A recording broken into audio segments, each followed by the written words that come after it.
Hey everybody, Andy Brady here. It is time for Sunday, Little Bits of Awesome. We're going to talk about a couple different neat things, and I'm going to start it off by talking about a classic cocktail. One of the most classic ones, the Bloody Mary, which I know a lot of y'all are looking zing-zang. Really? Why? Well, let me tell you why. Most restaurants start off with something such as Zing Zang, the cheapest thing that they can find. And then after they put it in the glass, they decide to add vodka. And it says right on the ingredients list, 4 parts Zang, 1 part vodka. And then they proceed to add as much flavor as they possibly can. Strips of bacon, onion, celery, which doesn't even have any flavor.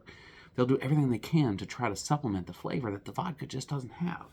Why not instead take a spirit that started off clear, such as rye whiskey, that aged in a barrel, and put that in your Bloody Mary instead? Trust me when I say it is much better than you could ever imagine vodka to be. And you won't need to add any other flavor after the fact. It will have all the flavor there.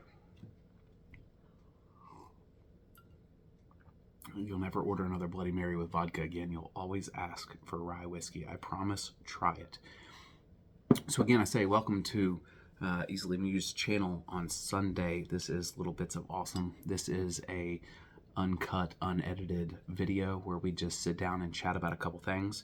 So let's get right into it. Aside from the cocktail and shaking it up on all y'all's worlds right now with rye whiskey instead of vodka, even if you say, I don't like dark spirits, trust me, it's worth a try. First thing today. Oh, that's good. Is a hex bit keychain adapter. I will have links to it in the bottom. Keep in mind, yes, as with anyone else, I do get a commission, very tiny, from Amazon if you purchase something from my link. But this here is a hex bit adapter. Locking up on me here. See? Again, not edited.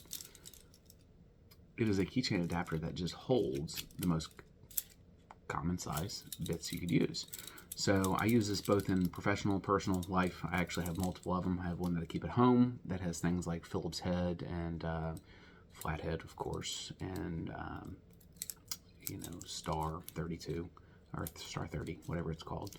I keep those bits common, but then at work I keep hex bits, more commonly 1/4 inch and 5/16 inch bits, and you can throw it right on your keychain, right on your belt loop, and you can have it with you whenever you're on the job site.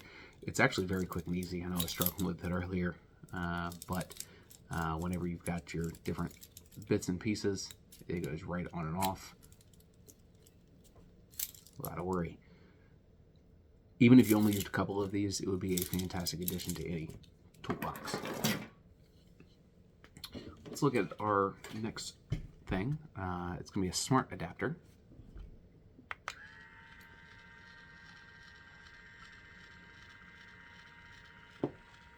Very slow smart adapter. So this is a 90-degree turn. It is made to cut valves on and off. I know what you're thinking. Why would you take the time to click the on-off button to shut off what you can do in an instant? But this is a smart controller. So for example, if you were to tell your Amazon device, turn off the front hose, you could have this turn off the valve, turn off the front hose. If you were to have it on your gas, if you were to have it on your house main input of water, whenever you leave, you could remotely turn everything off and not have to worry about gas lines running, not have to worry about a fireplace running the entire week that you're gone on a trip, wasting fuel for nothing. You could have it directly linked into your water. Let's say that your children like to play in the water, and they decide to leave the water on all weekend and burn up your pump. This little $30 or so adapter, don't know the price. Again, I'll link to it on Amazon. Could save you thousands of dollars in the cost of a new well pump. And there's a lot of other interesting uses. It does turn 90 degrees, so I'm sure that a lot of people out there could think of other things that could be used if it was able to move 90-degree angles. Like I said, it's very slow, but it's very strong. You'll see it really doesn't resist. So there's a lot of really good uses for this.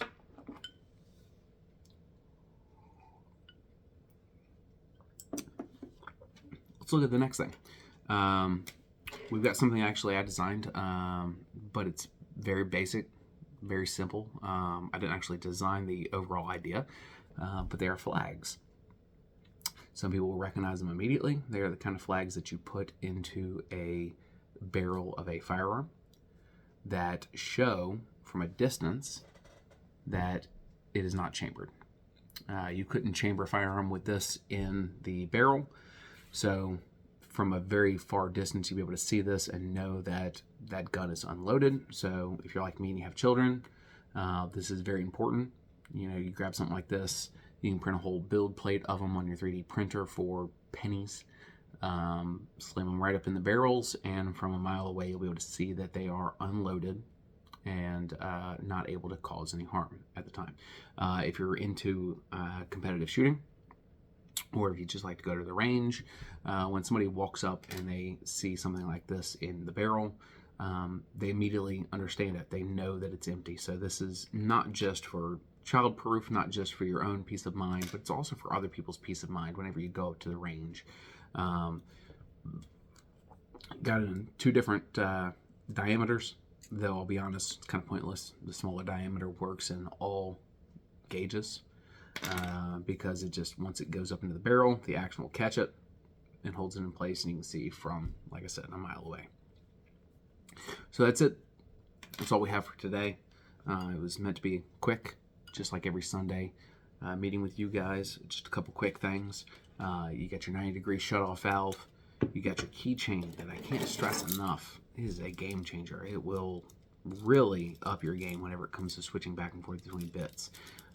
It's very inexpensive, very nice to have on your side. So much better than the little adapters or the little catches on the side of drills that are made to hold that extra bit that halfway through hammer drilling you'll lose out the side. And then your flags. Print off a bunch of these. Some gun manufacturers include these with the gun purchase. They'll be in the box, and that's nice. But being able to have a couple extra on hand, and then being able to bring it into your 3D printer and extend it out one way or another, or enlarge it or small it, goes a long way. And then back to the very beginning, zing zang. It's not that great. It's not, but it's not that bad either. It just depends on what you put in it. And if you put a flavorless, tasteless spirit, such as vodka, which, that's between you and your drink. But if you put something flavorless and tasteless, don't expect it to have a whole lot of flavor and taste. So instead, I suggest that you substitute rye whiskey. You won't look back. There's no reason to look back after that. If you like your drink to be a little bit sweeter, try a bourbon. Bourbon is definitely a sweeter whiskey than rye is, and if you're looking for a little bit more bite to your drink, that might be a bad option for you. You'd rather the rye, but if you're looking for it to be a little bit sweeter, you're not adding the hot sauce to your zing zang, go with just straight rye whiskey. So again, thank you all. Sunday, little bits of awesome. Hopefully y'all take something away from this, and hopefully y'all never order vodka in your Bloody Marys again. Have a good day.